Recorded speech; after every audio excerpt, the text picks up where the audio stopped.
Good morning, everyone. Good morning. Yes, I'm here. Don't you worry. Don't you worry.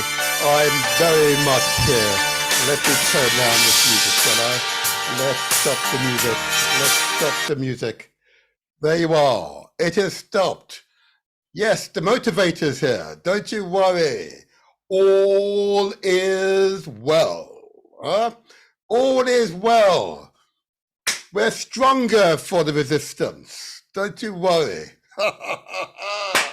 I'm feeling good this morning. I'm feeling outstanding. Yeah?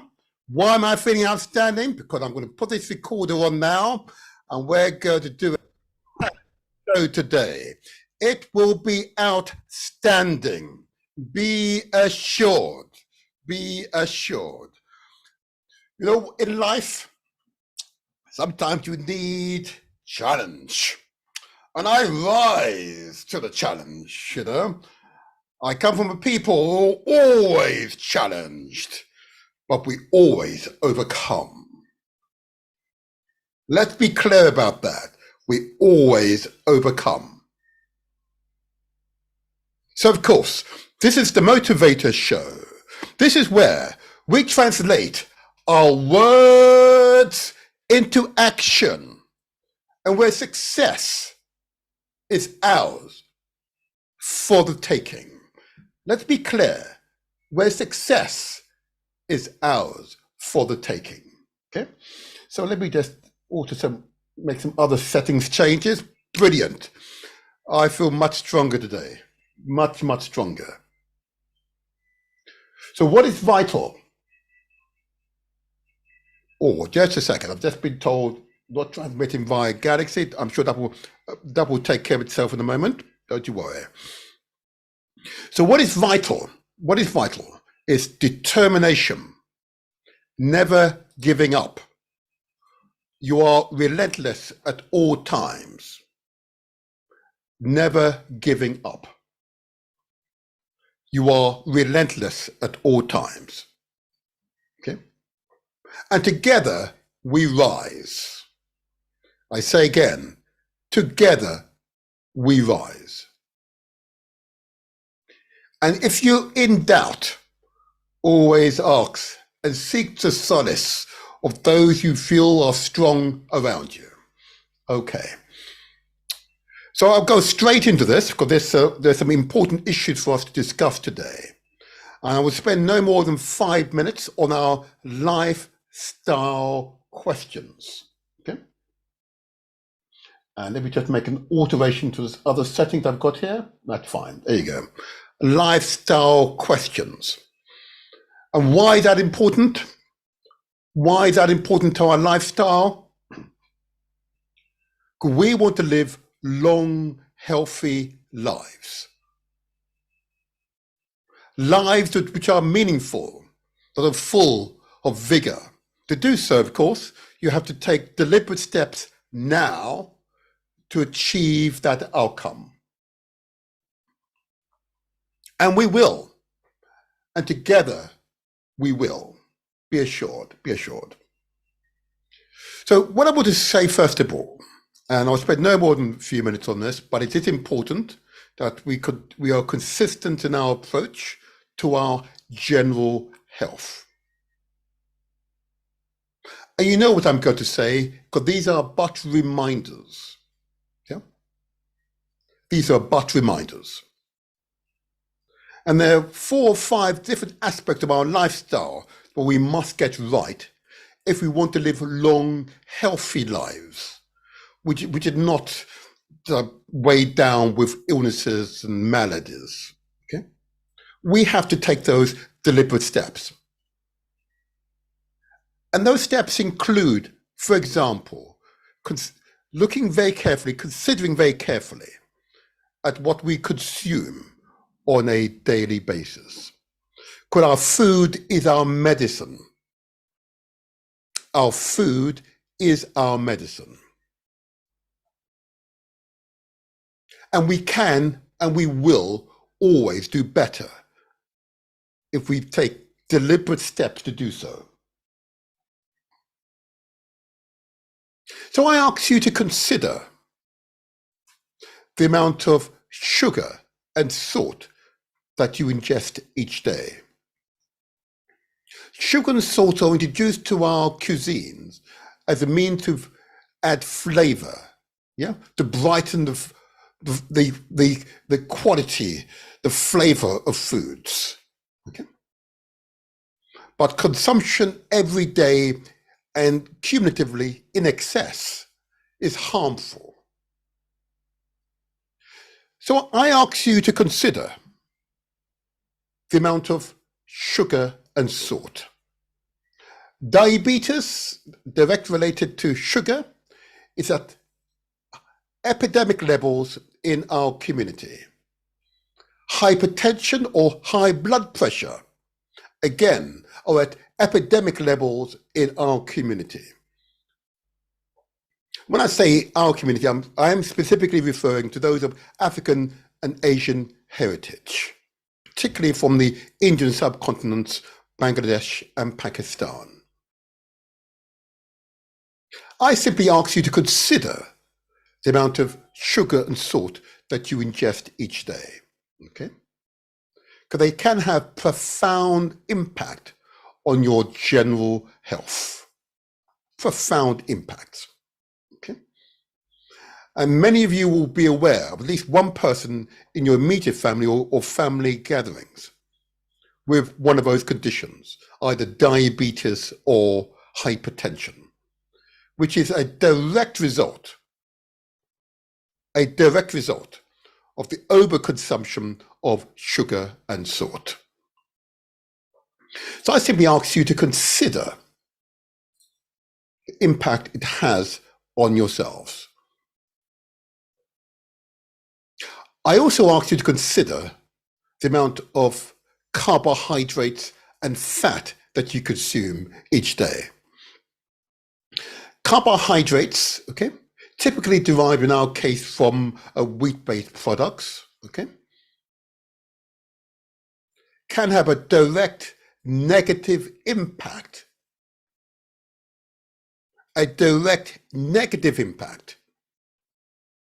on your general health, because we convert it and store it in our bodies, carbohydrates. Very similar to fat. We convert it and store in our bodies for a rainy day, just in case there is a dearth, a famine of food or nutrients or calories. And we know, particularly in the 21st century, most of humanity has access to nutrition, particularly if you live in the West. So I simply ask you to consider the amount of carbohydrates and fat. Fat primarily from the animal products and carbohydrates primarily from wheat-based products. Yeah. And you know what happens in our bodies? We store it. And many of you will see, many of our community, particularly our women, with bloated shoulders, bloated abdomens, bloated thighs, and bloated buttocks. And whilst, some age, some people, it looks quite interesting in terms of being quite shapely, actually, they are carrying excess weight. And that excess weight correlates to their immunoresponse. It correlates to the number of illnesses that you then gather over time. And as you get older, the number of illnesses increase. So I simply ask you to consider the amount of fat and carbohydrates that you're consuming. Just consider, and consider reducing gradually. Just consider reducing the amount of these items gradually. Okay? And I know it's challenging, and I know it's difficult. I get it. But it's in your best interest to do so. But you could choose not to. That's, again, entirely your choice. But I would venture to suggest that, in fact, it's in your best interest to think carefully about your health, think about your nutritional intake, and to consider how to modify it over time. In my case, It took 10 years before I was able to stop buying sugar from the grocery store. A much shorter period, I must say, to reduce my salt intake, but it took 10 years. Can you imagine? That's because I'd had a lifetime of consuming sugar and it become habitual. I felt as if I didn't need it. Forgive me, I needed it, but actually I didn't need it. Isn't that contradictory? Isn't that contradictory? Which is why we can and we must do better for ourselves, for our loved ones, and those who respect us and may follow our lead. It is vital that we get that part of ourselves right. Absolutely vital we get that part of ourselves right. So I urge you to think and consider how best to promote your best health and well-being. And the last ingredient I will mention is starch, primarily derived from rice and some root vegetables such as the yams. Okay. Think about it. If you consume these items every day, what is the cumulative impact on your body? Okay. Particularly, as in most cases, and I'm still partially guilty of this, in eating to excess. Yeah, that is a feature of ourselves, to eat to excess. So I simply ask you to consider how you're taking care of yourselves. I know when I talk about the rice products, I get it. You know, I'm from the Caribbean, the rice and peas and rice-based products.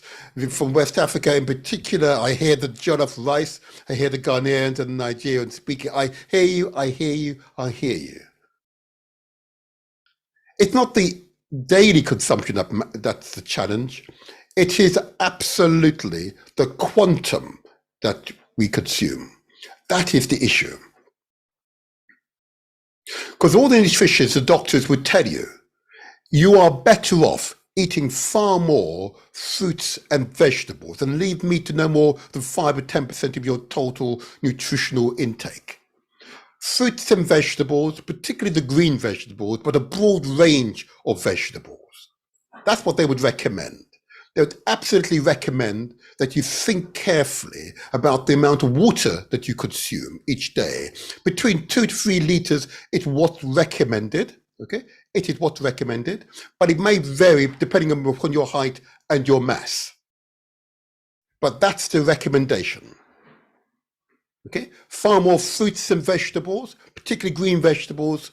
Drink the appropriate amount of water, between 2 to 3 liters, depending upon your size. And if in doubt, speak to your nutritionist, speak to your doctor.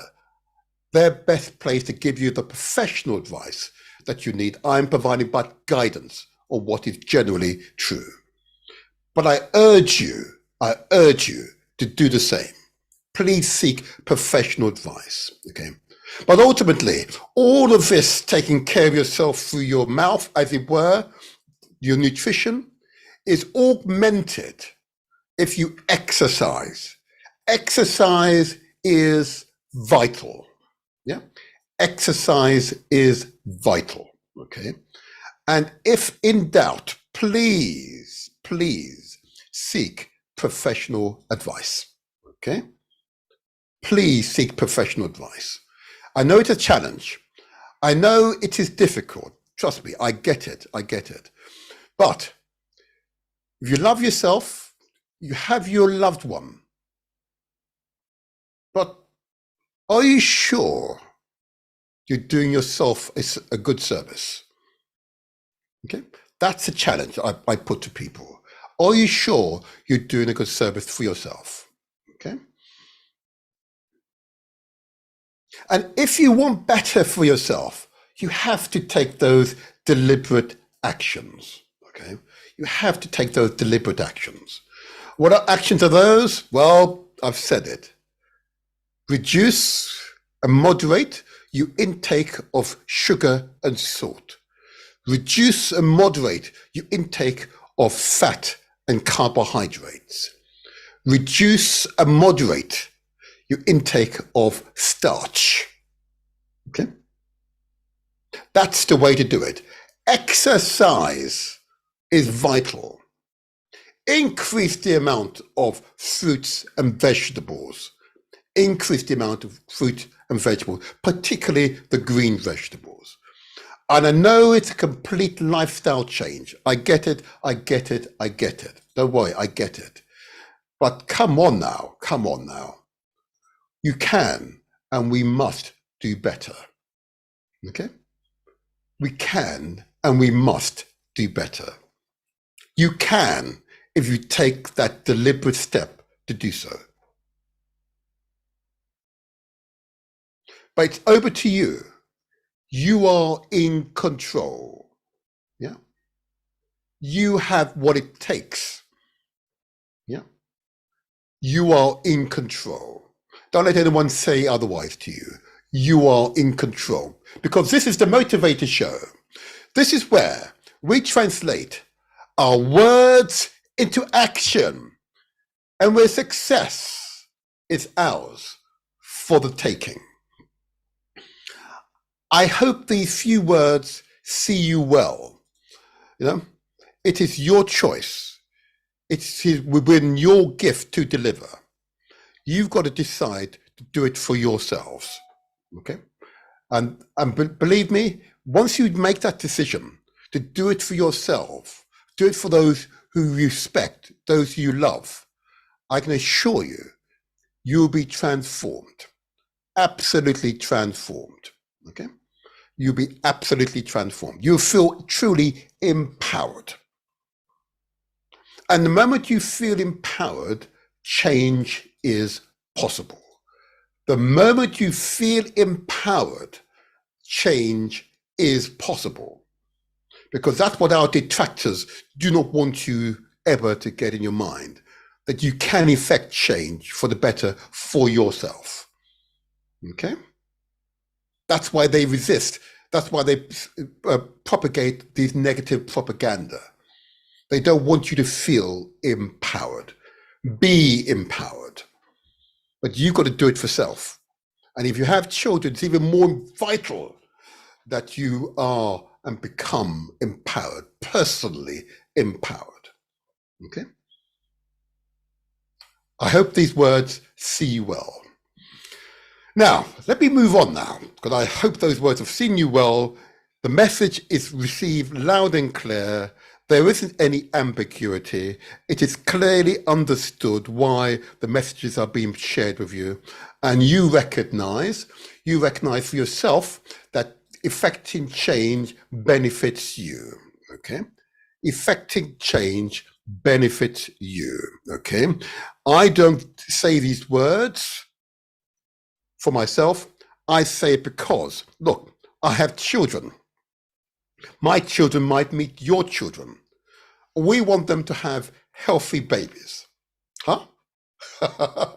Is that right? We want them to have healthy babies with good habits. Healthy babies with good habits. Yes? Agreed? Is that agreed? Gotcha. All right. Okay. Let's move it on now. Let me move it on. So this is going to be really an important show because we're going to have a few guests, and the guests will really provide some useful insights in, well, the past and the future. Okay? The past and the future. So let me just say this to you all, and I just want to say this very carefully, that we've had some outstanding guests on the show, okay, this past few months, okay? And some of you remember on the 6th of May, we had a show which really focused on Black men, the truth about prostate cancer. And the theme of the show was to listen to the professor. Yeah? And the professor, a specialist in the area of, is a professor of urology, okay? But of course, with a subspecialism in prostate cancers, okay? Now, obviously, prostate cancer is a big, big issue in our community, an enormous issue in our community. It's an issue of dire concern. One of the biggest, if not the biggest killers of Black men is prostate cancer. But yet it's one of those cancers that, if caught early, can actually be arrested. Mm-hmm. It's equivalent to breast cancer in women. Okay. And without a shadow of a doubt, I say again, we can do better. So he made it clear, if you feel uncertain about your prostate, seek professional advice. And if you are unsure about the advice that is available, I urge you to go to my YouTube channel and type in The Motivator Show. And I would urge you, please, listen to the professor. Listen to the professor. His sole aim in life, is to provide advice in clinical guidance and where is possible, cures for prostate cancer and other cancers that particularly affect our urological systems. So that was an important show. My first show, strangely enough, where the focus was on men's health. For a reason I don't understand, the past 3 years or so, it's been focused on women's health. I'm not sure why, but that particular show, the first show after 3 years, I committed to men's health. I hope those men who are listening, these words resonate with you and you will seek out professional advice. I urge you to do so. And I also want to give another big shout out. You recall a show I did on the 25th of March, Afri Optimism, why our young invest in Africa. It is a curious thing to say, isn't it? It is curious. But all too often, particularly as adults, those of us in diaspora, we'll go to Europe, we go to America for holidays, but not to Africa. No? I say, shame on we. What I say, shame on us, because we can do better. Yeah, we can do better, and we must do better. Yeah, we must do better. So it is your choice. We spoke on that particular show to a young man whose parent paid for him, in this case, to go to Kenya for a holiday. Yeah, he's in higher education at the moment, but was not. It was unsure. Yeah, it was simply unsure whether or not he should continue his studies. After visiting Kenya, he came back inspired. He came back with a head full of ideas how he could realize his life ambition to be a successful person. Mm-hmm. So he'd come back, in this case, to London to reinvigorate himself, to study with intensity, with a purpose. Note that word, with a purpose to succeed.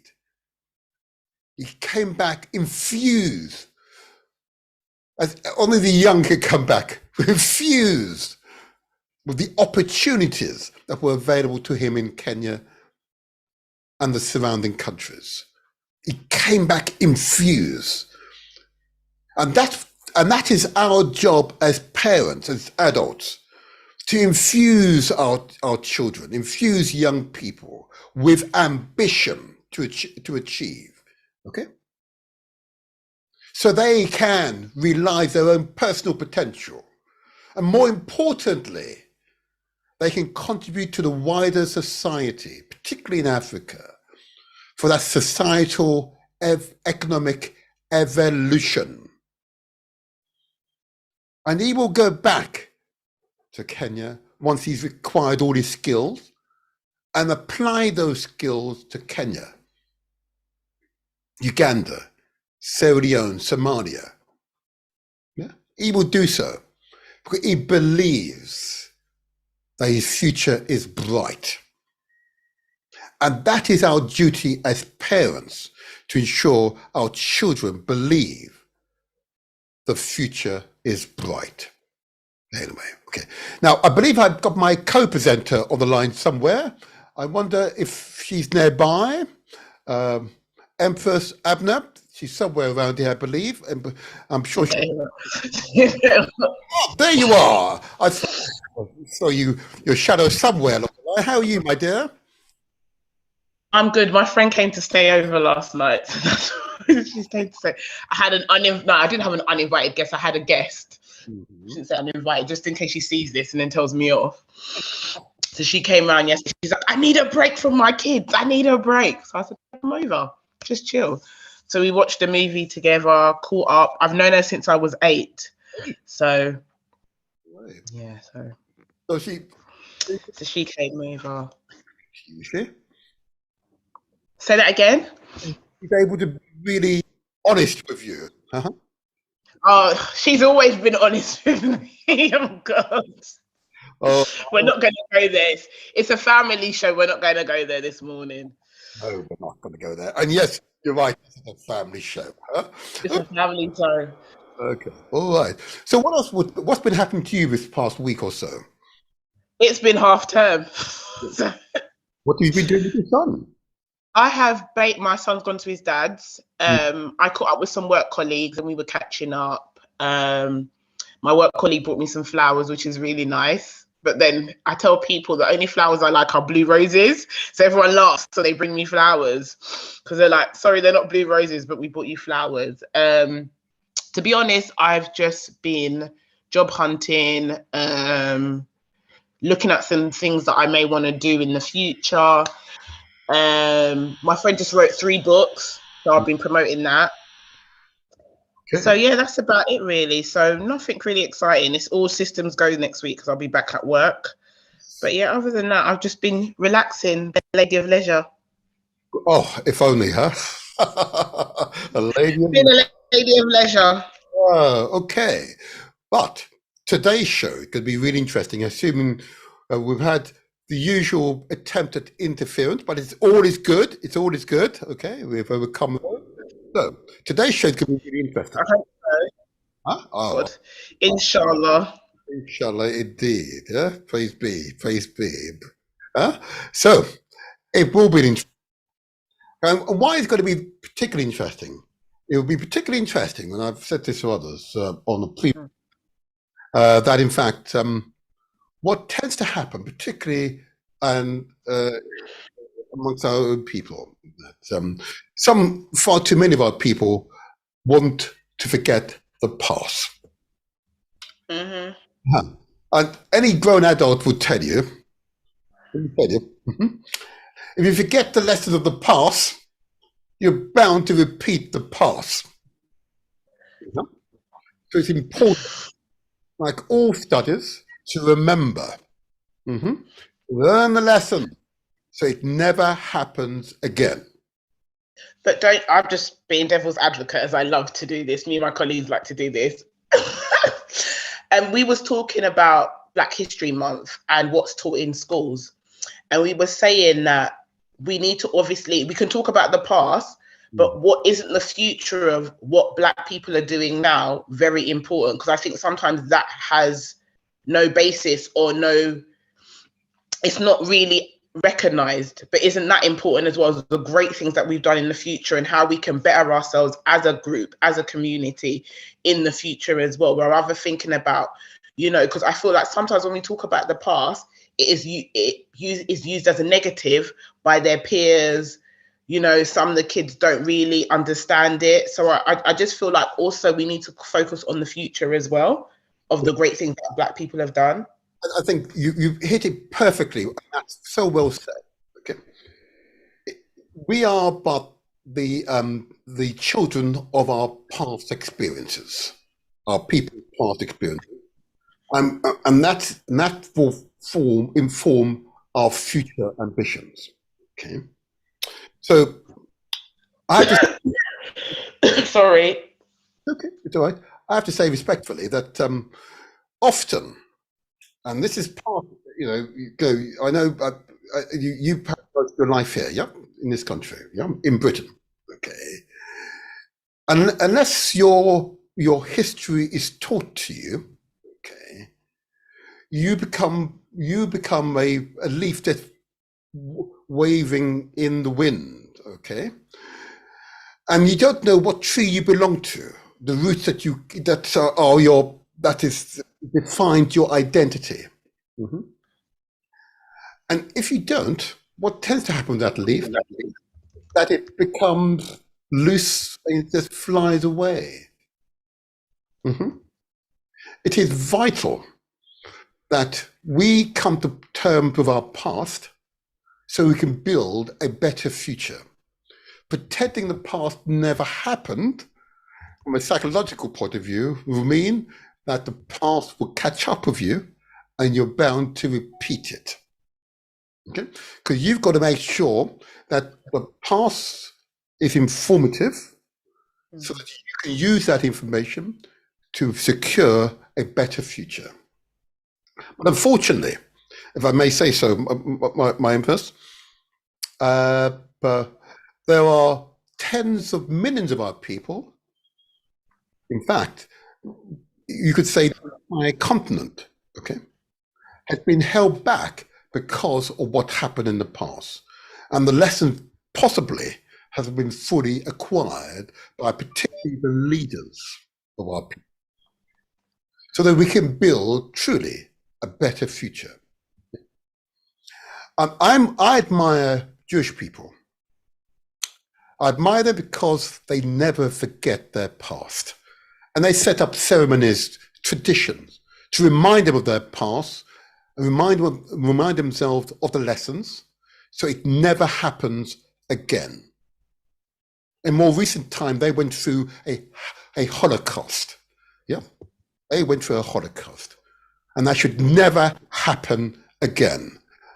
And I would not believe, and I've worked amongst Jewish people for much of my life, I don't believe for even a millisecond I will come across someone of the Jewish community that will suggest to me that they want to forget their past, in the belief by doing so, their future will be brighter. Never going to happen. Yeah, they remember their past so they can build a better future that is more secure. We must do the same. In fact, we have no choice in the matter, because the past keeps hitting us in the face every day.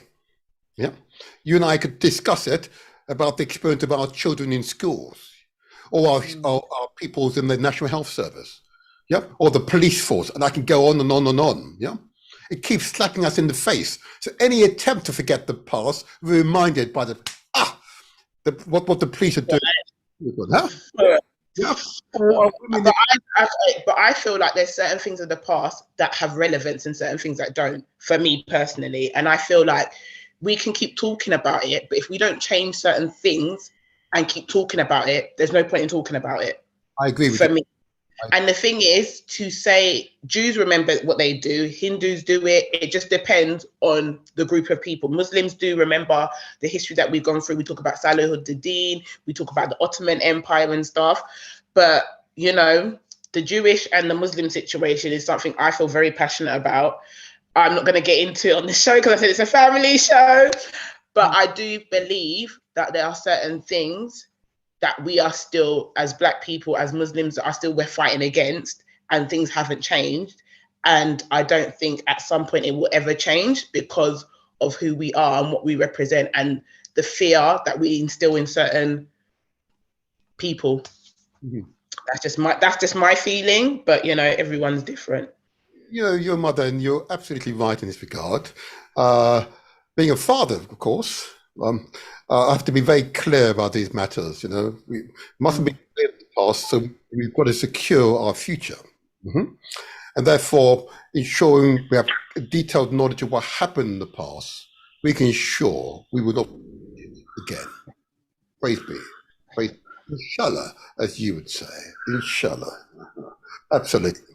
So, God. God. I can't do it. not a problem. So let's see what happens. So hopefully we get our guest in.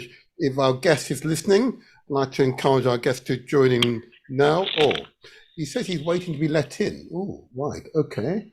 Aha. Now then, why is he waiting to let in? Oh, I can't see you, sir. Okay, one moment. He says he's waiting for me to let him in, but I can't see him. Okay, all right. And let's see what's going on. 1 second. Okay, one moment, people. So, can you just tell us some? I can hear you, Martin. It's supporting David young Russell's people. here. I can hear you, and I'm online. What will be your objective for this week? Tell me, what's your objective for the week coming? We can't hear you. You put yourself on mute. Sorry, I can't hear you very well either. Sorry. I'm waiting. Oh. I'm waiting to be let. I'm waiting to be let in. I'm on the Zoom connection that you sent me. One moment there. 1 moment. I seem to have my crossover here. 1 second. 1 moment. Let's have a look.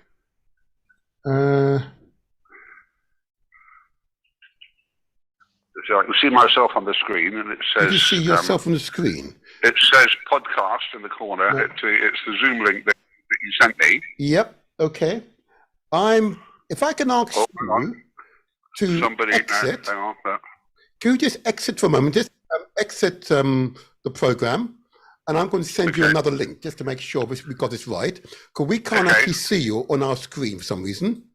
I can hear you for some reason, but I can't see you, which is most curious. Yeah, I can only hear you through my phone. So yeah, that's right. Not Exit great, for a so we moment. can get the screen going. I'm sure we can manage something. Okay, let's see if we can get that sorted out. Let's see what's going on here. Don't you worry, it is an interesting one. That was an interesting experience. Now, why is that happening? Let's see. Let's see. Empress, can you see us? Hang on, do you want me to go back on the same link? Yes. If you could exit for a moment, David. If you exit the program and then re-enter, I've done that. And I'll figure out what's going on. I'm about to rejoin, or try to. Okay. Okay, getting ready. Camera's starting. Right. And I'll fix it.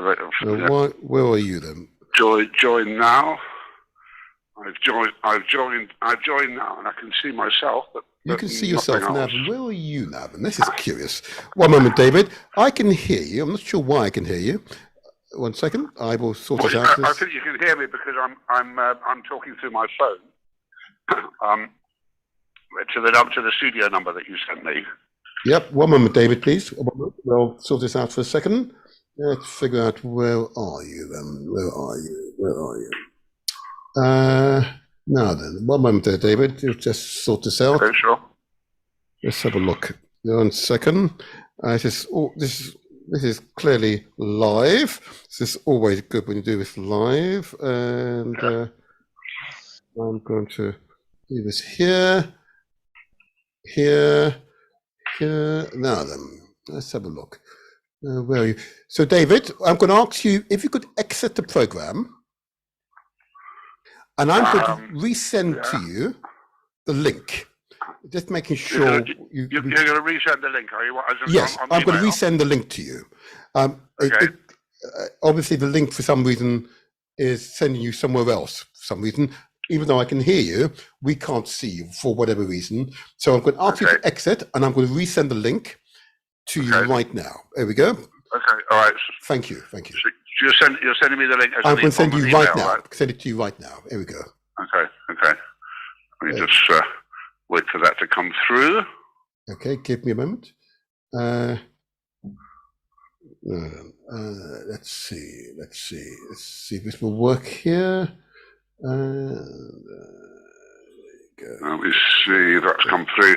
Not yet. It will be there with you momentarily. Hasn't come through yet, but hopefully will be. Yep, it will be with you momentarily.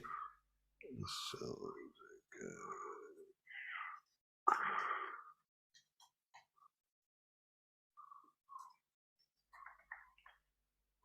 and it's sorry, still waiting right now. Hopefully it'll be through in a minute.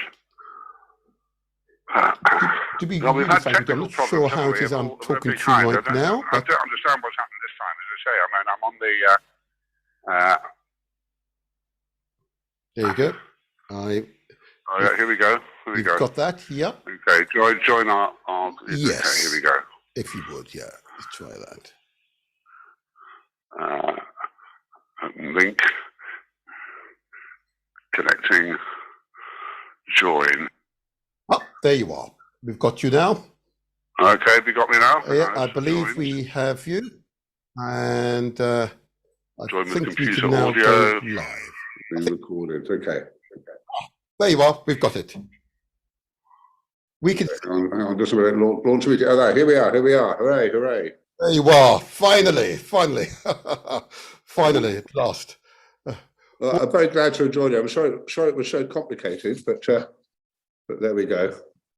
Don't you worry, David. I've said on a number of occasions this today and in previous weeks, we are very determined here. Okay. We are. We got there in the end. That's the important thing. So first of all, I want to introduce to you. I would my co-presenter, Empress Ebner. Ebner, you want to introduce yourself, Empress? Hi, David. How are you? Good morning. Hi. Good morning. Good morning. Glad to be joining you. Okay. And I'm just conscious of time, and we've started a little late, but it's fine. This is fine. I first want to thank you for your courageousness in coming along to speak with us today. Okay, I did want to thank you first of all. Well, it's a pleasure to join you. It's good to be talking about these things. Yeah, and I'm really pleased that you are prepared to do so. What I'd like to do as a start is really for the audience just to get to understand who are you. You have. Okay. I describe you as being a member of the British aristocracy. You're a landed gentry, as it were. Okay. Would that be a misreading of your account and social status? Well, technically that's right. I mean, technically, my name is David Lascelles. My title is Earl of Harwood. My family has lived at Harwood for around 250 years. My family made the fortune with which they bought Harwood House and decorated and filled it with beautiful things. They made their money in the West Indies in the early part, particularly the early part of the 18th century. So they made it through the sugar trade, and therefore they made it through the slave trade, which is what made the sugar trade so profitable. Obviously, they were far from alone in making a fortune at that time. I mean, families in England. They were very successful at it. They were obviously very clever businessmen, however abhorrent the business they were in, we might find now. And they became very rich very quickly, and spent the money in building a glorious house here in the north of England. Now, obviously, today things are very different. The house still exists. My family still exists. The house is now owned and run as an educational charitable trust for the public benefit. Very strict rules around charities, as I'm sure you know, that the family who set up the charity, our family, cannot benefit in any way from the activities of that charity. So the house, if we use it for activities, me and members of my family do, we have to pay rent to the charitable trust. So it's a very different setup, a very, very different structure now. Excuse me, from the 18th century. Although, of course, none of that would be here if it wasn't for the wealth that was made at that time on the back of thousands of enslaved African men and women. Thank you. And you say this with a certain eloquence, but you are an unusual person, if I may say so, David. Of course, of the heirs of slavery, which is in many ways unique amongst the British aristocrat, who are prepared to express regret for your family's recent past. Why is that so? What's places you outside of a group of people, a group of families who've benefited? Why express regret? Well, I think people talk about this issue in so many different ways, don't they? And the important thing to start with is that it's a current issue. It's not. There's nothing to do with rewriting history. It's about acknowledging history, about being honest about history. But it's about trying to be to live with the legacy of that history, if you like, today and be effective in it. And if my family's history was built on a very, very dark past, if you like, on a past, people have described the slave trade as a crime against humanity, and I think that's probably a pretty good description of it, actually. But I think it's important to be honest about that, and then if you're in a position to do so, to try to make a difference to the legacy of that time, if you like, today, and that's what we've tried to do here at Herald for some considerable time, actually, for 20 years or more. Mm-hmm. Yes, I've noticed this. How many members of the, I'm going to continue to use the term just for the of description, members of the British aristocracy. Yeah. Anyway, we know what you mean. It's who are prepared to do this, because it seems to me, I've lived in Britain virtually all my life, and I've found particularly those in that part of the British society to be very closed and not likely to break ranks. Are you breaking? Well, I don't know. I mean, I'm not. The world of the aristocracy is not really one that I move in particularly, personally. My background is in the media, it's in film and television, and I've worked a lot in that, and worked for 20 years or more in that arena. Not so much these days. So, if you like, my friends, if I can use the sort of pun, that my peer group is not really sort of other people called Lord this or Marquis of that or the Duke of the other. Mm-hmm. So I don't really, I've never felt I could be a spokesman for them, for the aristocracy. I can't really be a spokesman for anybody except myself and what we've done. But what the Heirs of Slavery group has, and joining that, I wasn't one of the instigators of that they asked me to join. And I thought it's good to know that there are other people out there, if you like, trying to tackle the same problems in a similarly positive way, and to be part of that. I mean, we've at Herald, I suppose, kind of ploughed our own furrow. Yeah, we've done what we've been doing for some years now, and engaging with local communities and engaging with creative people from an African or a Caribbean background, artists, writers, performers, academics, and so on. But it was important to be part maybe of a wider discussion, which we've never really engaged with like that, not in quite the same way. Now, the Heirs of Slavery is a very interesting group of people with very different backgrounds, and if you like, some of the agendas are different, but the one absolute thing that we all strongly believe in is that this is something that needs to be discussed. How we try to make good those evils of the past, if you like, in the present day, and that as a group, that's something we can do together, and we can encourage. Going back to your very first point, we can encourage people who would like to do something about it. I mean, I think there's a whole category of people who think, yeah, what can we do? How do we start? Where do we start? Who do we talk to? What's the starting point?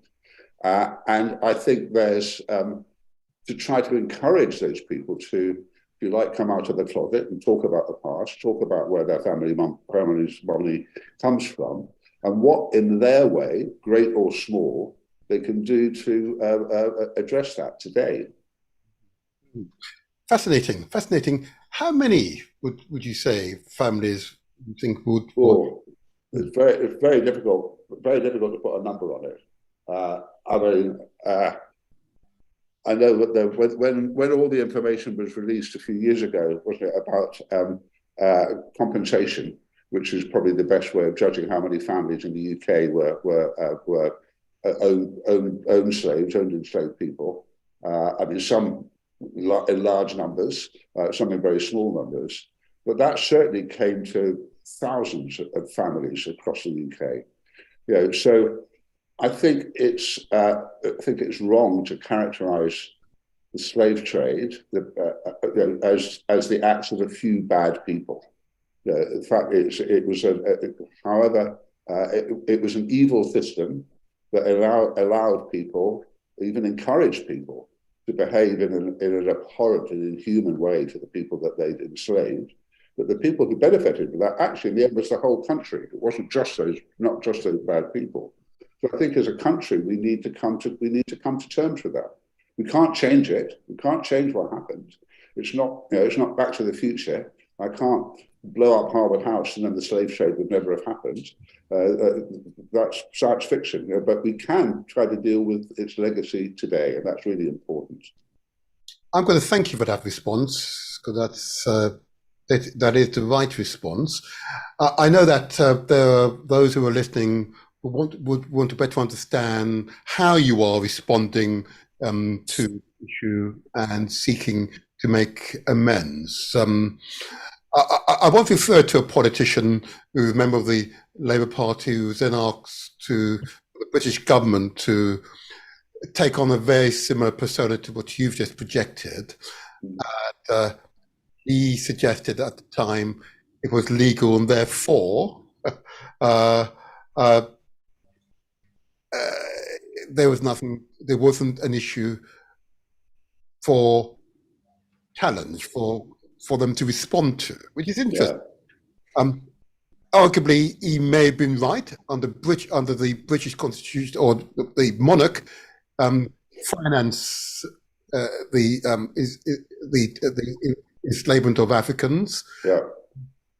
Therefore, if by decree it was lawful, is that right, or would that be a misconstruing of? Well, there was a sort of legally set up company, wasn't it? The Royal African Company that actually that legalized slavery. I think that was a perfectly legal way of pursuing your activities as a white British trader. So yeah, it was official. I mean, as I say, not the government. People say, "Oh, well, why should the government pay?" The government wasn't involved. Well, it was involved. The whole point of the slave trade it's not about the good or the bad acts within it. It's the fact that it was an evil trade. And that's where we're starting from, in which we're all literally or directly or indirectly implicated. Very good. I won't pursue that just now. I did want to move on to the other question we want to put to you. Yeah. That I understand at least one of your ancestors engaged in, if I may use the term, non-consensual relation with African women in children. I've seen an interview that you were involved in which maybe a distant ancestor was found, clearly African heritage. Yeah. Yes. I don't know. I don't have any knowledge of whether my ancestors behaved in that way in the West Indies. I have no idea one way or the other. I think what you may be getting the two things sort of conflated here, which is that many of the all of the men and women who were taken from Africa and enslaved. One of the ways that they were dehumanized by their owners was to have their birth names taken away from them, the African names taken away from them. And they were all given names of a Christian origin. And they were then often also given the surnames of their owners. So if you look in the phone book in Barbados, which is where the majority of the Lascelles family holdings were, plantations were, there are quite a lot of Harewoods and quite a lot of Lascelles in there.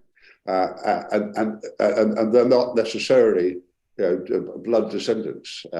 They may be or they may not be. I have no knowledge of that one way or the other. I hope not, but I don't know. I don't know. So that's been the case. I mean, probably the most famous of those is the actor David Harewood, who I've got to know a bit over the last couple of years.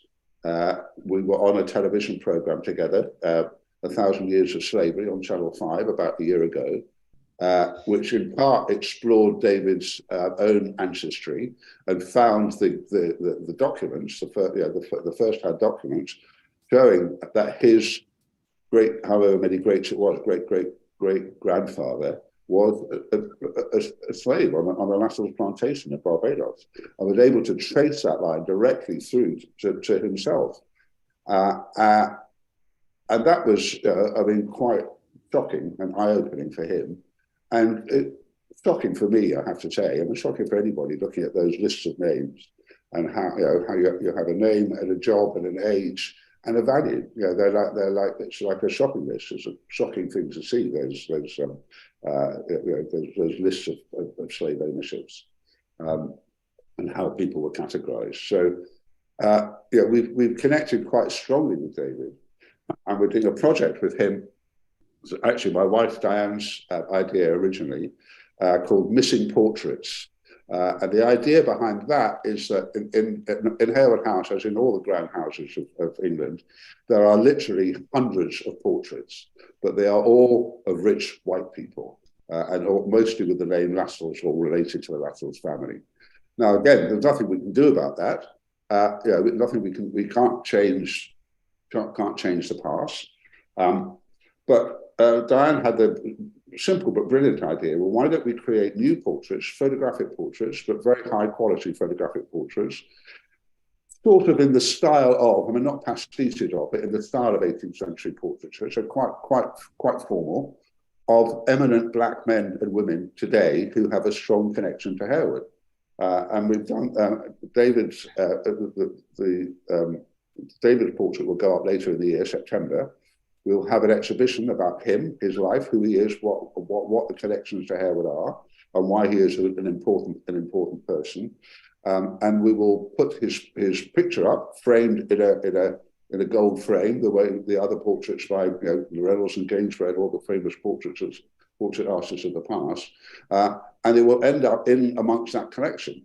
So people going around the house should be looking at all the famous portraits, and in there they will suddenly see a black man. And they will think, why is he there? And as soon as they ask that question, that's when it starts to get interesting. That's what we're trying to do. So we're trying to stimulate creatively, if you like, by working with creative people, those kind of, just make people sit up and take notice and think about issues which they wouldn't necessarily do otherwise.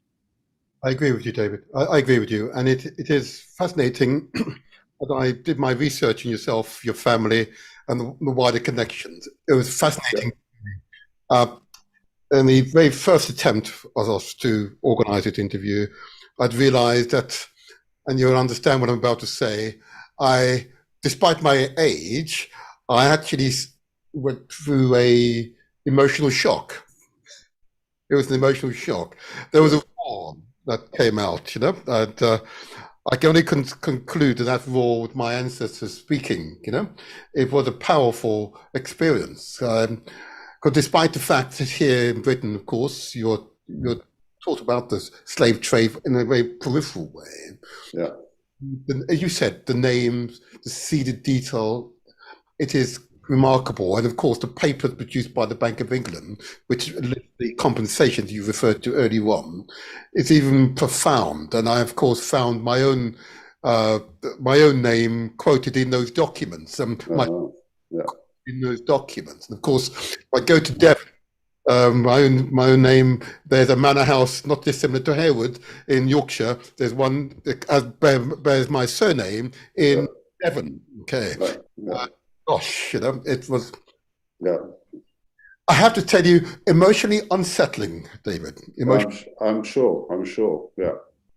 I'm sure, and that's one of the things that came out very strongly in the conversations with David Harewood about doing this portrait, is to do with just really shaking up that thing of who you are, who am I, which is, I think, kind of what your experience kind of grows from. Who am I? I mean, David's autobiography, which is very, very good, is called "Do I Belong Here?" Yeah, and that's a question. I think I'm not a black man. I'm not a young black man. I'm not young. I'm not black, but I am a man. I think one of the things that David has talked about is that question of identity. Who am I? So if you're a first, like him, a second generation black kid living in Birmingham, in his case, in a school that is predominantly white, so he's hanging out with the same kids, they're listening to the same music, going to the same movies, supporting the same football teams. But at the same time, he's being told you're not one of us. And that's very confusing. If you've got a cultural background that you think you're sharing with all the people around you, and then told suddenly that you're not, particularly as a young person, that's deeply unsettling, deeply unsettling. But whilst you're correct, I think it's also important to say here, of course, that indeed from the Caribbean or indeed from Africa, there is culture and there are traditions which we need to do. Yeah. And so I'm not going to pursue that line just for the moment. But what I want to do, though, is just note that the Heirs of Slavery website suggests your members support reconciliation, reparative justice, as well as the CARICOM 10-point plan. So what are you personally doing to gain support of British government and British corporations for the aims and ambitions of the Heirs of Slavery? Well, that's something that, the group, the Heirs of Slavery group, is very new. It's literally a few weeks old, and we're at the moment we're trying to find the best way of doing that by listening. And it's not a question of us sort of telling everybody what should be done to make things right, as it were. We need to listen to what other people have been doing. There are many groups out there, both black and white, actually black-based and white-based, who have been talking about these same issues for a very, very long time. And have been ignored for a very long time, particularly by the government. Just a couple of weeks ago, Rishi Sunak gave a typically feeble response to when he was asked about whether there was something that should be on the political agenda, and he made it very clear that in his opinion it wasn't. So what we as a group can do is work with other groups already active in that territory by trying to bring it to people's notice. And because we are all people who have, because of our own legacy from the slave trade, people of privilege, people will listen to us. Now, whether that's right or wrong, that's the reality of where we are. It's if you can use that privilege to do something of value, something of good, use it. Don't be shy about it. So, as I say, a slightly evasive answer, just because, as I say, we're still trying to formulate the best way forward. So, obviously, there are ongoing discussions with other groups, with the church, with the royal family, with businesses.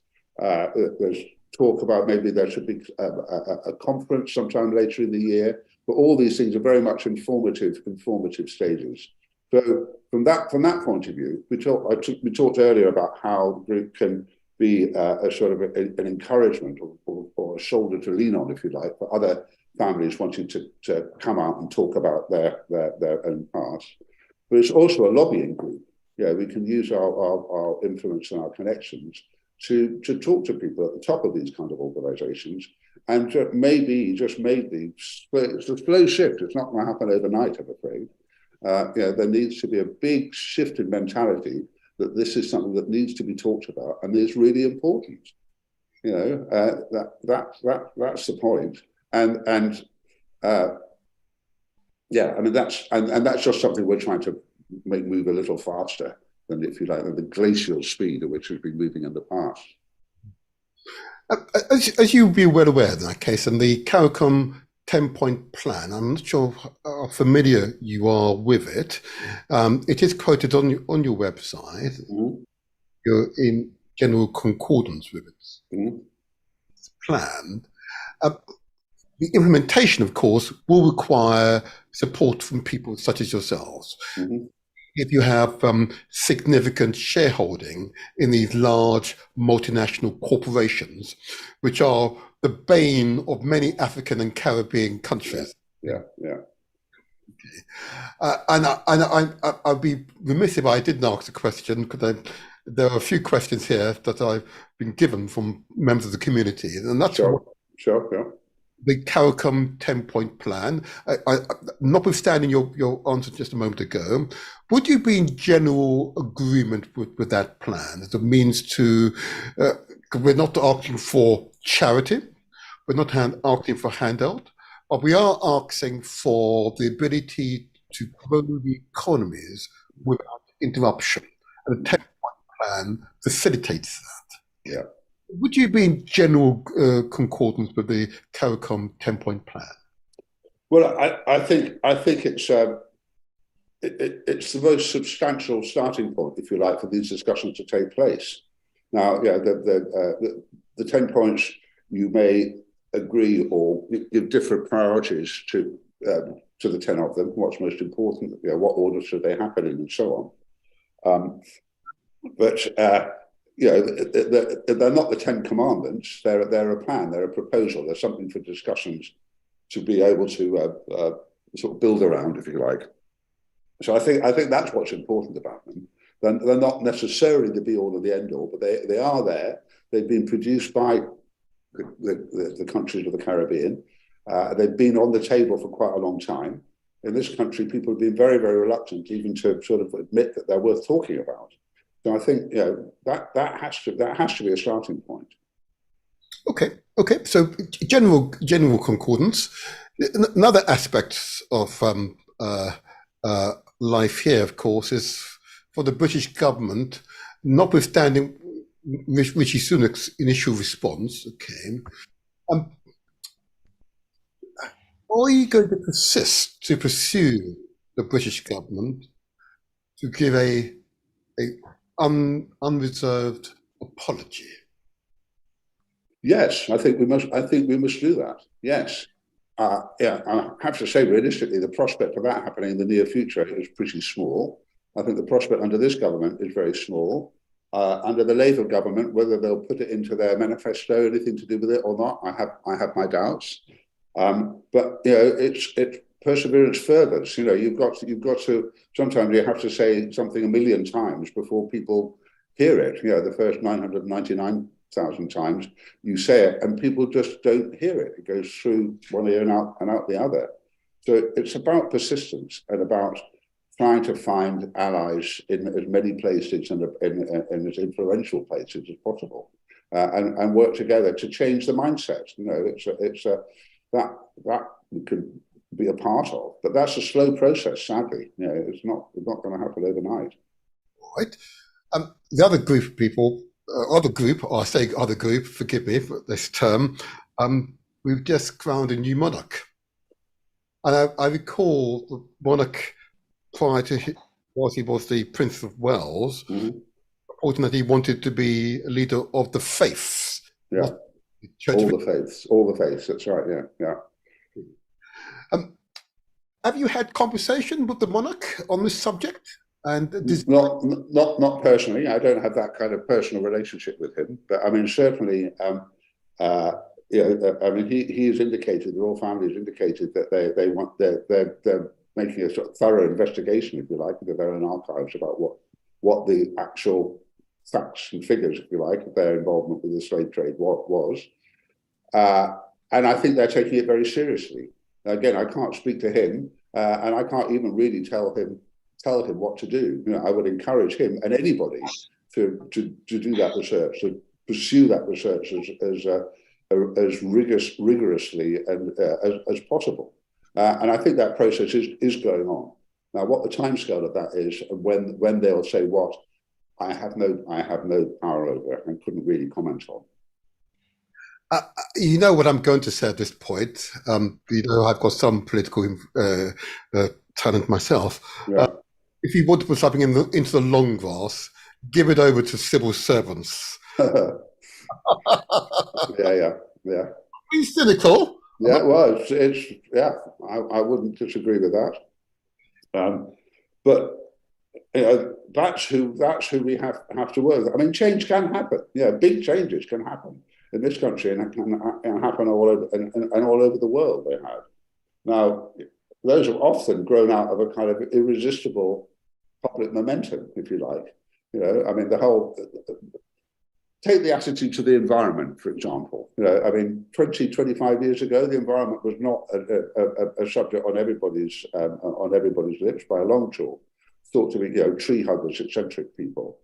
Now everybody is very aware of what a big issue that is. But that's taken quite a long time for that sort of minority debate, if you like, to move into the mainstream.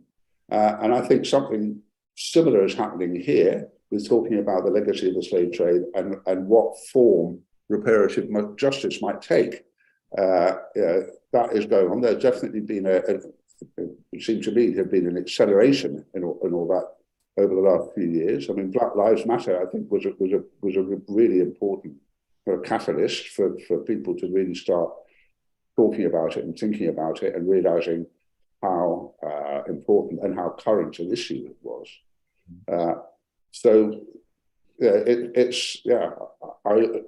I can't disagree with you about civil servants, but that doesn't mean that change can't happen.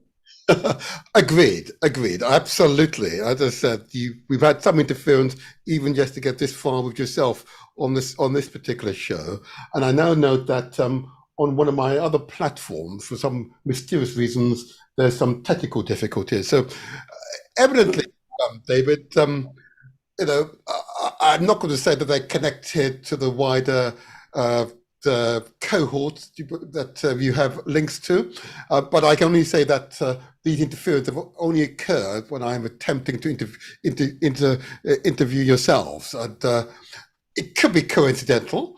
But I'm going to assume that there are some out there that prefer that these interviews, this open and frank discussion, does not happen.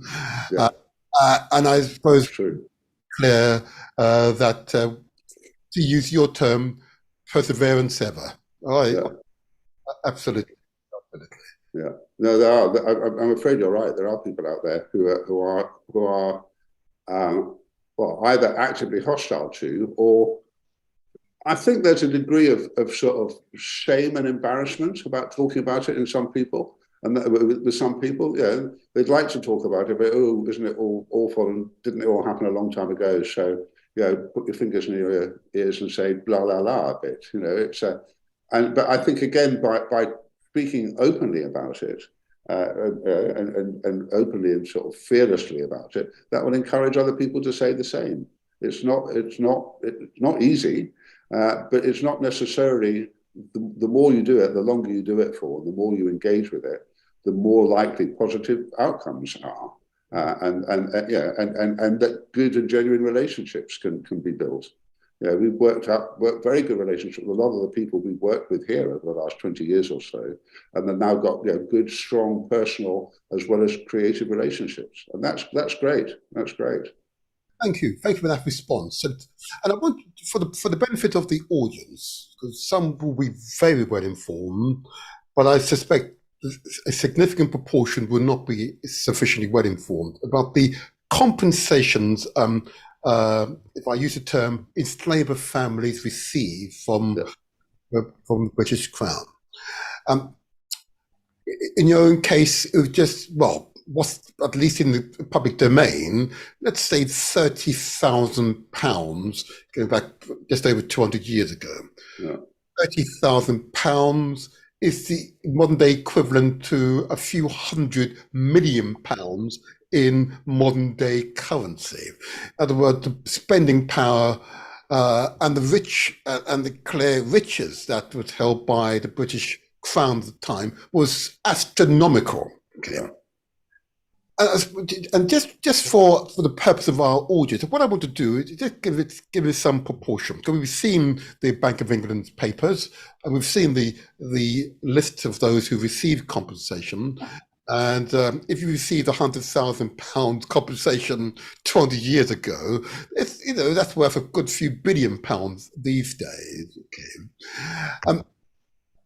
Your participation in the heirs of slavery, is it your intention to provide a conduit for particularly a conduit to unblock these administrative challenges, such as, for example, access to technology for African and Caribbean countries, for example?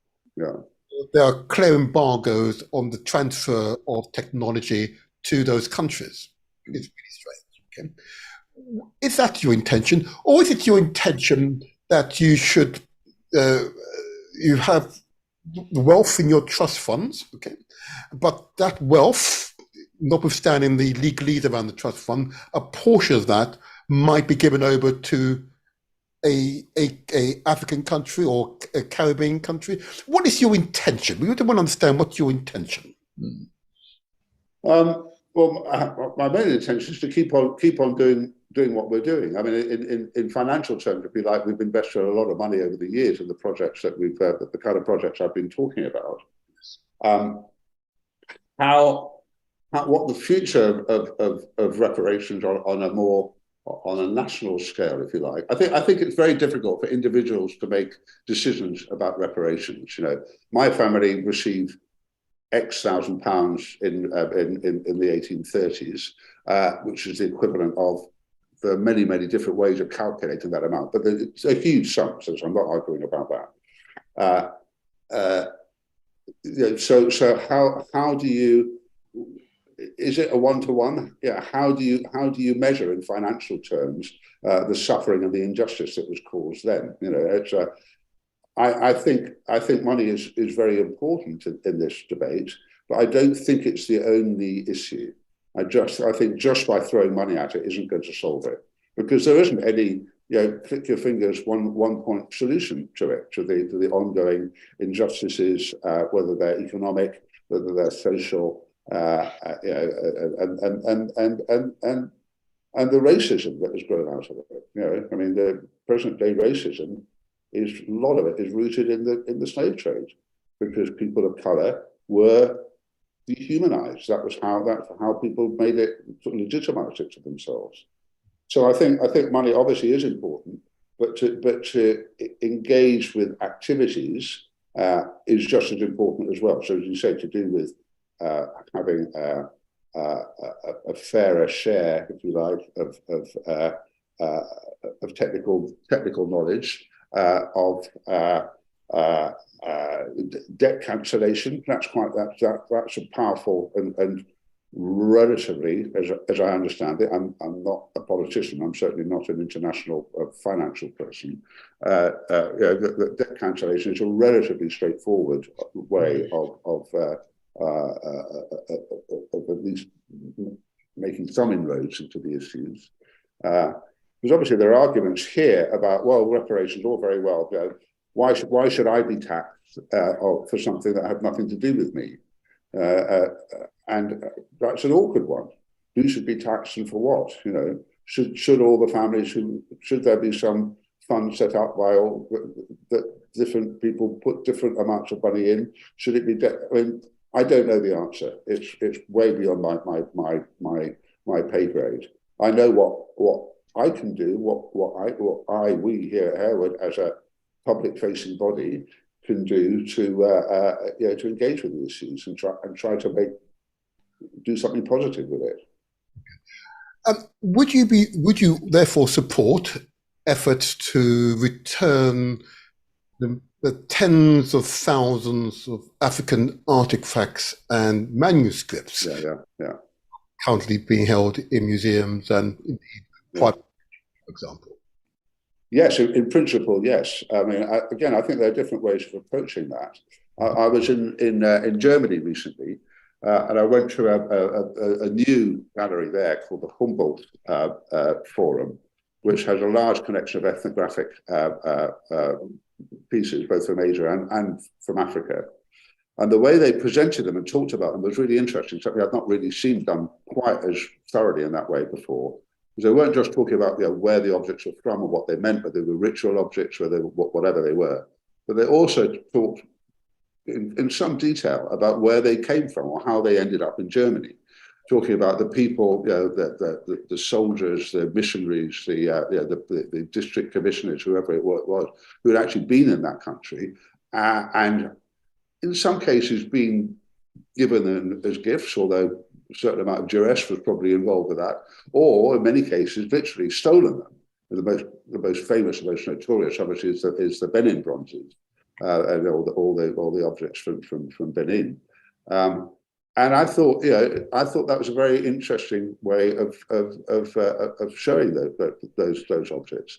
So if everything, it's probably in the end not practical, or maybe not even desirable for everything to go back to the countries that they came from.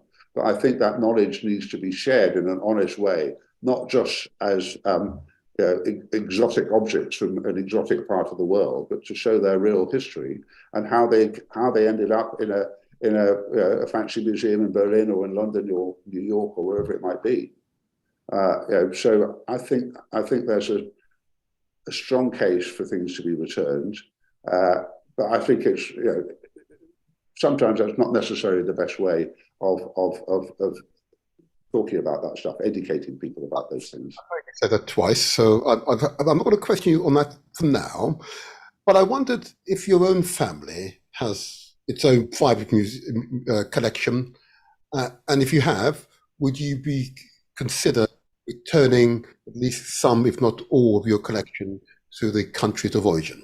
Yes, yeah. I mean, the only African pieces at Harewood were actually collected by my father in the 1970s, but he bought them at auction. He'd been involved with.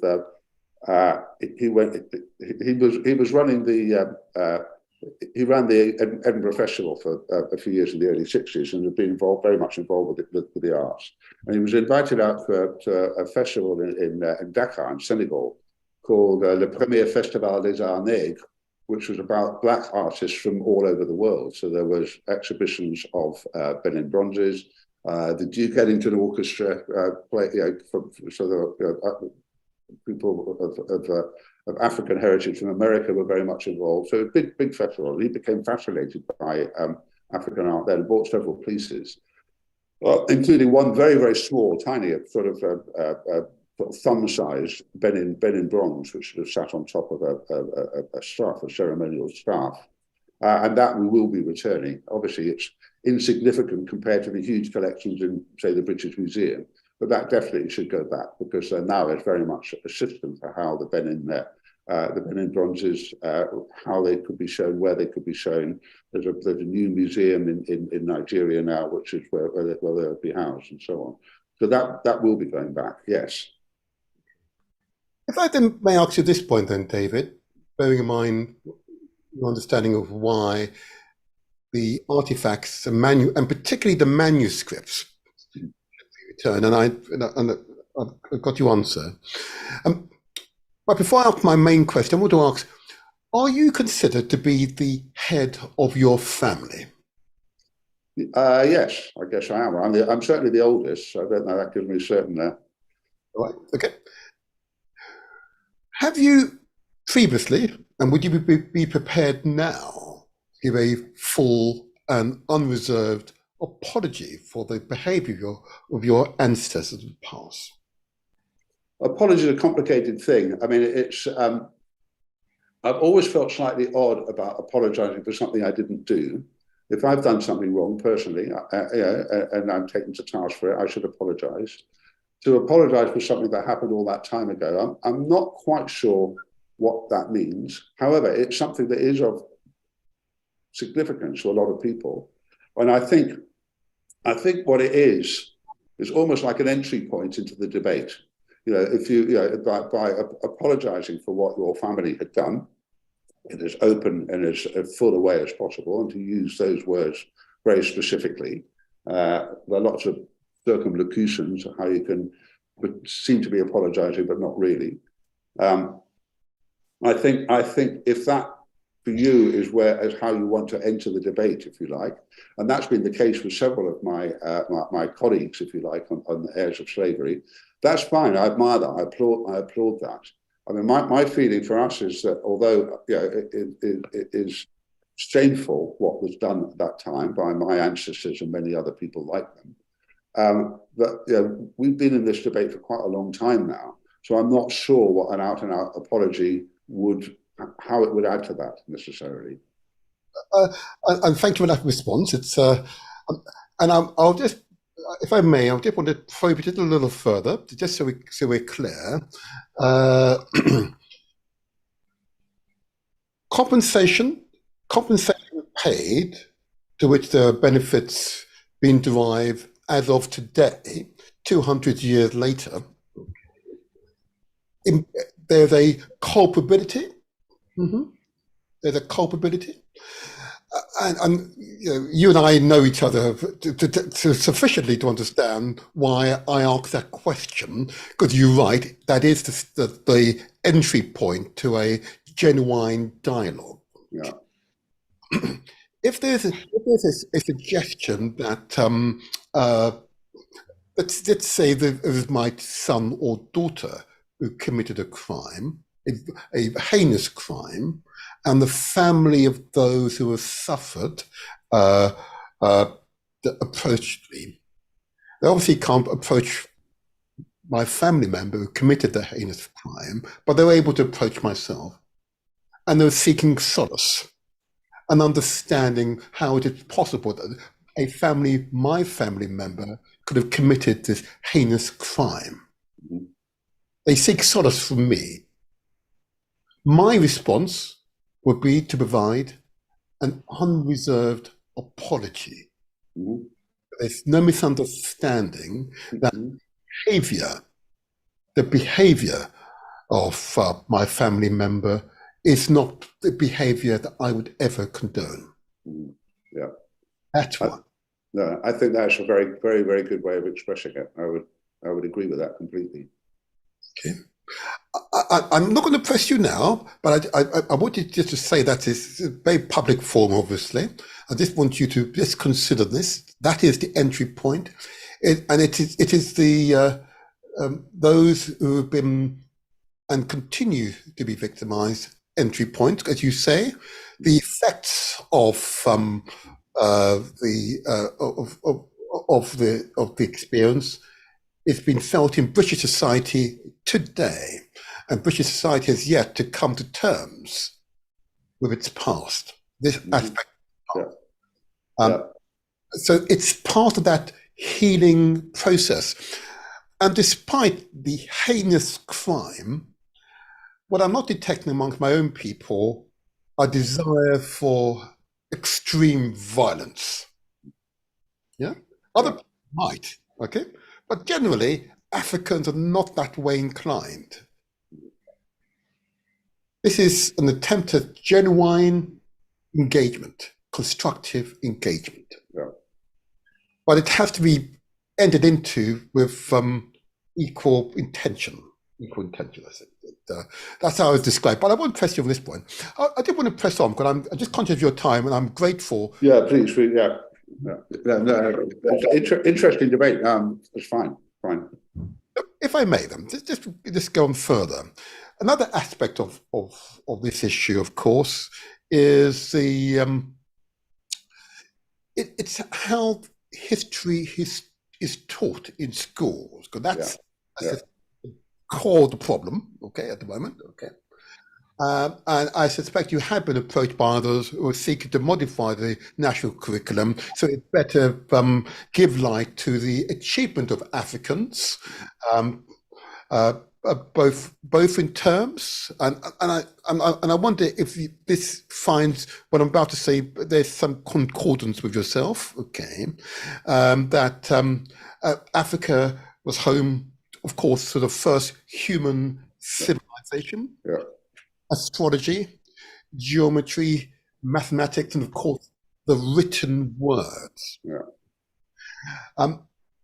That is simply an historical fact, okay, but it's not taught in British school, or Spanish school, German school. They attempt, as you know, to overlay achievement of Africans and translate that into European figures. Would you join the campaign to modify update, I should say, the national curriculum so it provides a balance of African history? Yeah, I mean, it's a big question, but I mean, and it goes right back to the heart of what we were saying earlier about as a nation, if you like, coming to terms with that past. And until we've really done that, we can't move forward. And without a doubt, the best, the most effective, and the most long-lasting way of doing that is through better education. Now, I'm in my 70s now. I'm of a generation where we weren't taught any of this stuff at school, none of it. My kids' generation, my kids are all grown up now, are taught a little bit. My grandkids are I've got 3 teenage grandkids now. I mean, and it's happening, but it's slowly. And again, talking about entry points, it's until we understand that history, that nothing really can move forward. But just understanding that history and saying, as you must say, if you study in any detail how terrible it was, that's not enough. That's a starting point. That's not the end point. That's a starting point. But acknowledging that those crimes against humanity, and then using that to move on and deal with the issues today. And they are very wide ranging, as you said, from economic injustice to social injustice to across the spectrum. You to help your cohort, if you like. Yeah. With this, we can move on. Because we can't move on unless both sides, there's a mutual understanding on both sides. How can we help you? Well, by having this kind of debate, actually. I mean, I'm afraid that the quality of debate in politics in many other areas in these countries is very, very poor. People start shouting at each other within minutes, and that's never going to solve anything. Now, you say there is anger there. That has to be acknowledged. That can't be ignored or dismissed. I mean, I remember somebody saying to me very, very early on, around in the build-up to 2007, the bicentenary of the abolition of the slave trade. David, you've got to allow people to be angry about it. But I was taken aback at the anger that was there at the time. I thought, well, here am I trying to be a reasonable guy. Why are these people being so angry? And they said, because they're entitled to be that. There's a lot of anger there that needs to be expressed. But I think to express that by shouting at each other is not going to move anybody anywhere. The danger is at its worst, it just makes people more entrenched in their original positions. So I think proper debate doesn't mean you're going to agree with everything. I mean, this has been an extremely civilized debate. Sometimes they're much more awkward than that, but it needs to be a debate in which both sides are trying to understand and respect the other person's point of view, even if they don't necessarily agree with it. Absolutely. Now, these podcasts, of course, are intended to stimulate African Caribbean and continental African heritage communities' experiences. Yeah. What would you like to say to them to affirm your sincerity? Well, how do you mean that? Say that again. I didn't sort of quite catch that. Say it again. I'll say it again. So these podcasts are intended to stimulate African Caribbean and continental African heritage communities' empowerment experiences. Yeah. Okay. I'd like to say to them to affirm your sincerity on this matter. What would you like to say to them? Oh, a very, very difficult one. After asking me to make a political speech, which is not really my forte, I think keep up the pressure. Talk to people. Talk obviously amongst people have got to discuss it. Be open. Be talk. Enter the debate. But please debate. Don't shout. That's the only way forward. That needs a lot of people to sign up to something, which at the moment not many people are, or not enough people are. Okay. If I may just ask a quick supplementary onto that, is it your impression that those who are part of the aristocracy now desire some uh, settling of the past so we can build an even better Britain? It depends how you define better Britain. And I think I'll leave. better for who? I think that's the big question, isn't it? I mean, it's yeah. I mean, it's again. I can't speak for other people as far as this goes, but there's certainly, as I was saying before, it's certainly much more out in the open. It's certainly something that is being discussed, whereas in the past it was not being discussed. Now, whether people are discussing it because they feel there's something in it for them, and it's most cynical, I guess, or because they're doing it because they think it's the right thing to do, or because they think it's it's a really important thing to do, to have any kind of coherent Britain in the future, better or otherwise. I mean, the country's in a real mess at the moment, and and there are various factors about that. Some of them economic, some of them COVID related. But a lot of them are to do with social and racial inequality. And if we keep going down the same path that we're on at the moment, I fear a little bit for future generations, to be honest. So let's for all of our sake, let's try to make some sense of the bits we at least have some influence over. Thank you for that. That's a very useful point at which we can begin to draw our close. I've asked most of my questions. I know that I've got my co-presenter who's been very quietly listening. See, she's a mother, a young mother who has ambitions, and of course the challenge. I'm not young any longer. Of course, is that we don't want our children's ambitions to be stifled. Okay. So I wonder, my co-presenter, do you want to ask a quick question of Dave before he leaves? I was just talking, when he mentioned he was part of the Earl of Harewood. Yeah. I've got a friend who's from Barbados and her surname is Harewood. Okay. So I mentioned her to you and I said, I think you should go to your house and maybe see if there's a connection. Yeah. Because her grandma is called Harewood, but they changed their surname to Harrison. Yeah. And what he was talking about in regards to teaching kids about Black history. So I am working on projects in my schools to support with Black History Month. And are you a teacher? I'm a family support worker, but I get involved in events and things like that in schools and trying to meet the target audience of the parents. So this term we are having, in October, we're having something about Afro-Latinos, because we think that's another subject that's not spoken about a lot in schools. We focus a lot on slavery and we have a lot of Latinos and Afro-Latinos coming into our schools. So I think it would be nice to focus on something that they can resonate with. So that's what I'm doing at the moment. Yeah. Well, I mean, what we don't have, however, is a comprehensive archive of the family's activities in the West Indies. Now that was largely because when their family stopped being involved, that their then partners, who are a legal and sort of shipping company based in London, took over all that activity. So the majority of the Lascelles family papers were stored in their offices, which were bombed during the war, and everything was lost. So what was left of the Lascelles family archive, and it was reasonably substantial, but it's far from comprehensive. And that was one of the things one of the triggers, if you like, for us. This happened.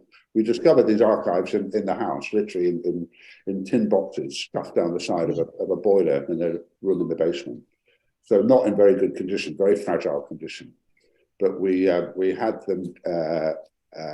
We got a grant from Heritage Lottery Fund. And working with the archive at the University of York, we both made them, relax them. The danger took them out of the box. They crumbled into dust like something out of the Curse of the Mummy's Tomb, and digitized them. And they're now there in the archive, and also a copies in Barbados at the museum there. And So in terms of finding out more detail about your family, you won't necessarily find it here. Unfortunately, we don't have that kind of material available. I think that was your question. Was that? No, I was just telling her to maybe investigate and see if there's a connection. It's not my family, it's my friend who's from Barbados. She's from North London. So I said, because her surname is, her original surname is Harewood, but I said maybe you should see if there's a connection. If then she could see if there's a connection there. Okay, yeah, that'd be interesting. Sure. No, she'd be very welcome. I mean, do let me know if that's going to happen, and we'll make sure that she can see what there is to be seen. Yeah.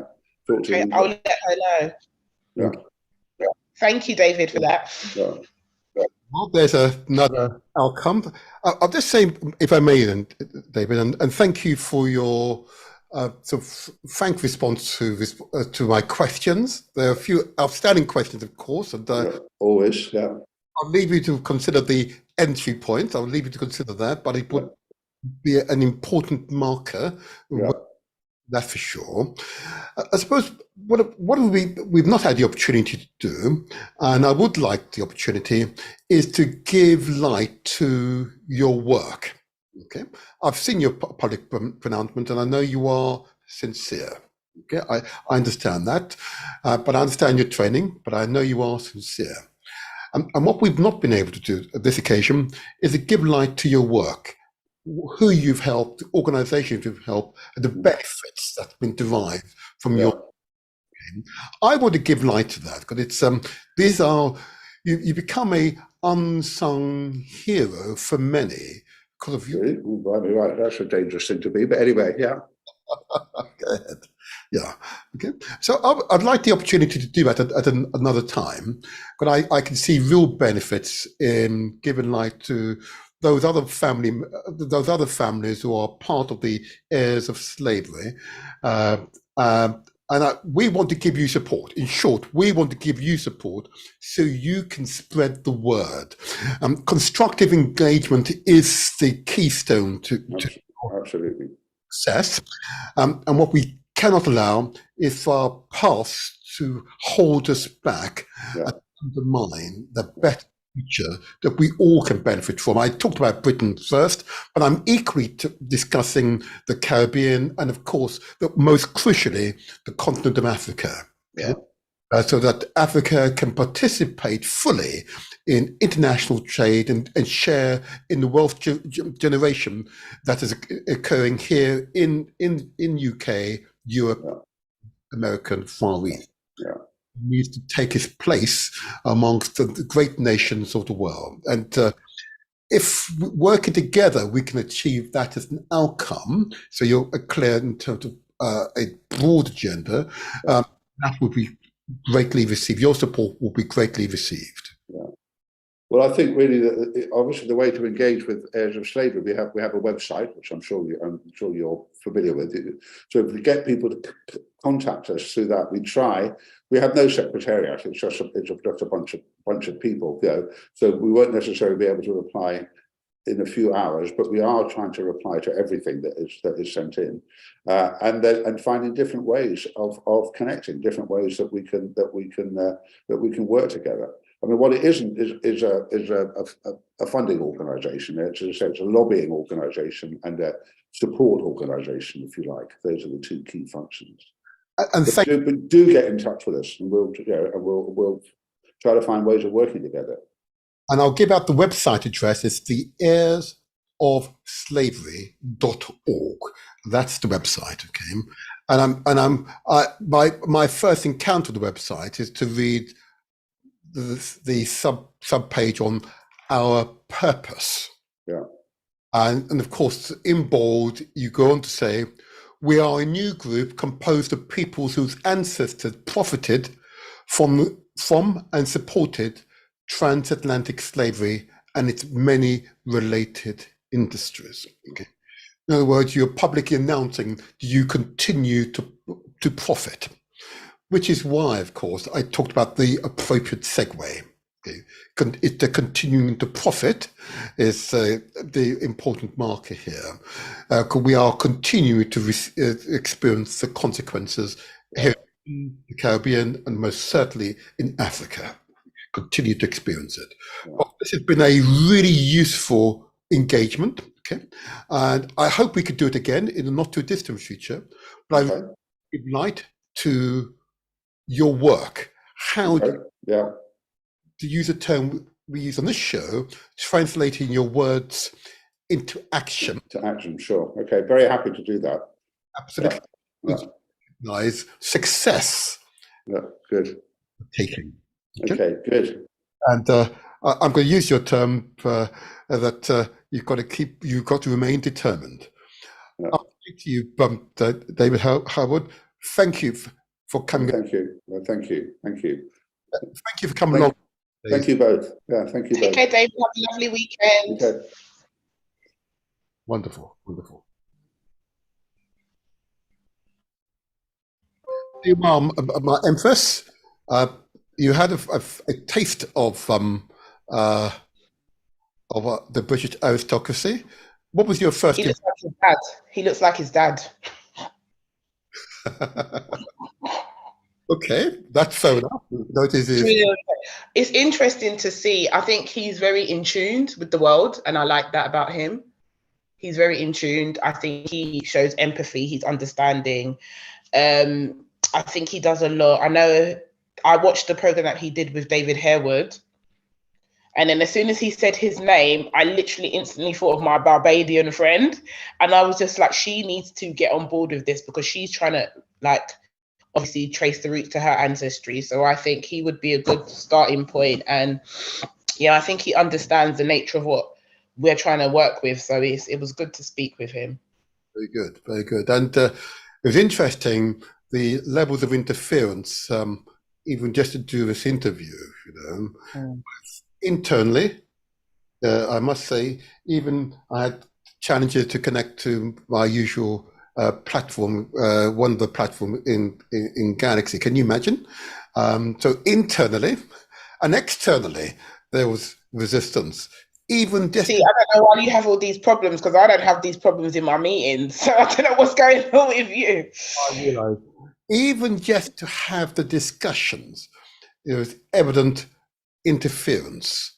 And I want to say to those who are nervous about these discussions, okay, and I've said it earlier on, that we Africans, we're not seeking handouts.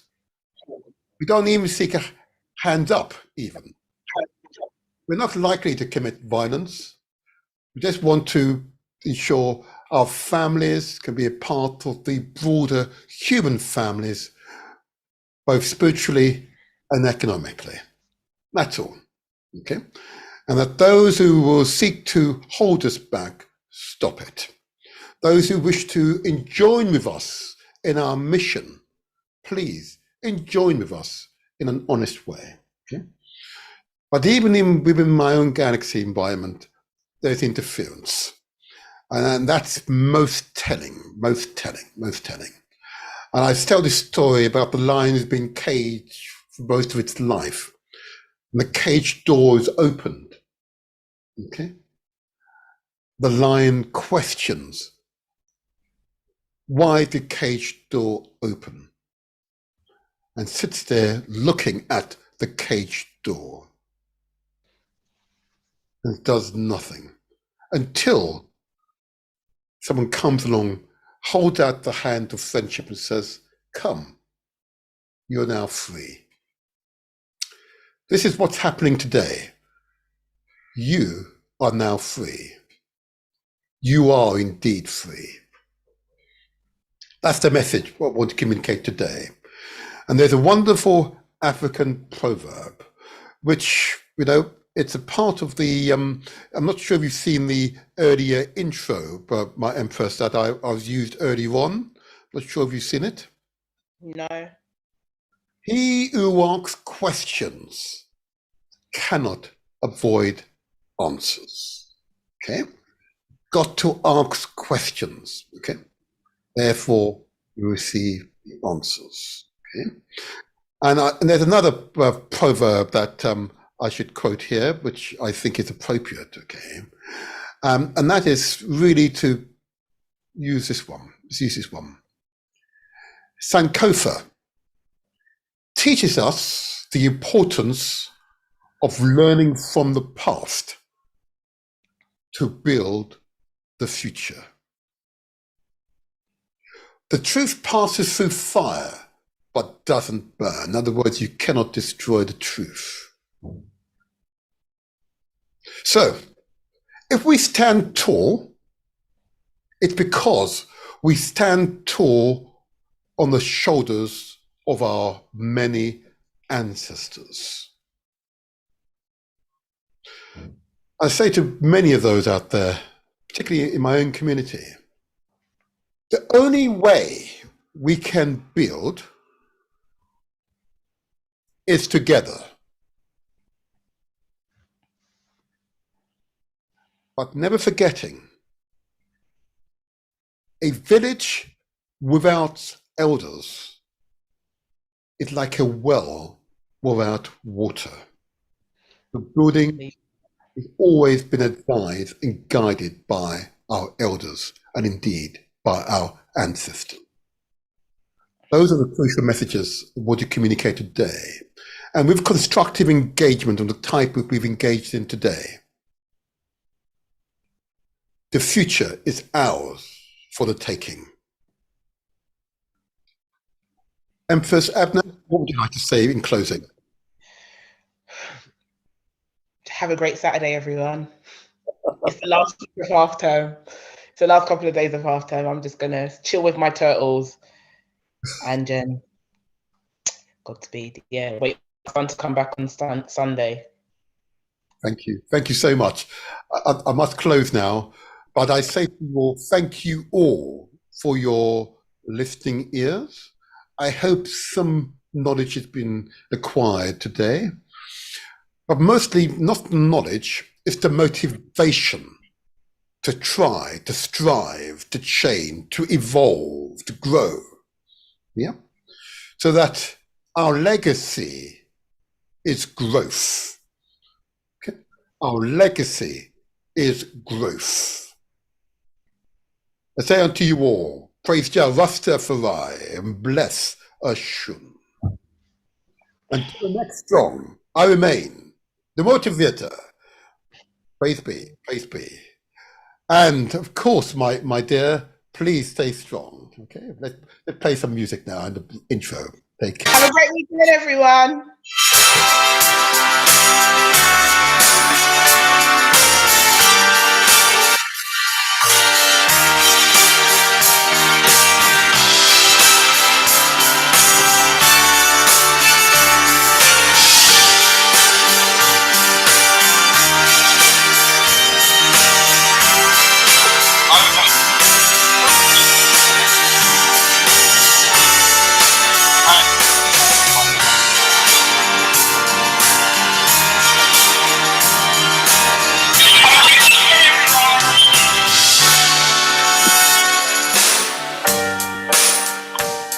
Yo.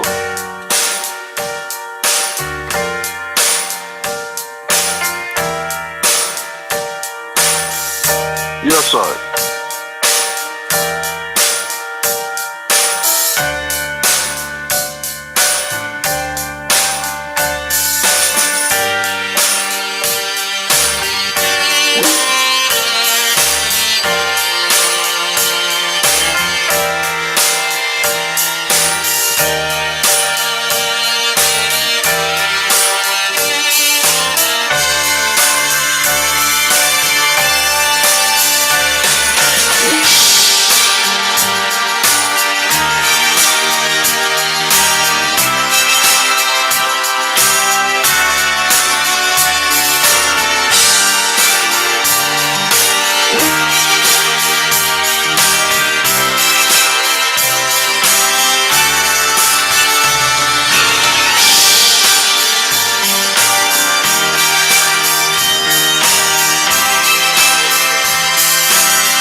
Hold on a second.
Yeah.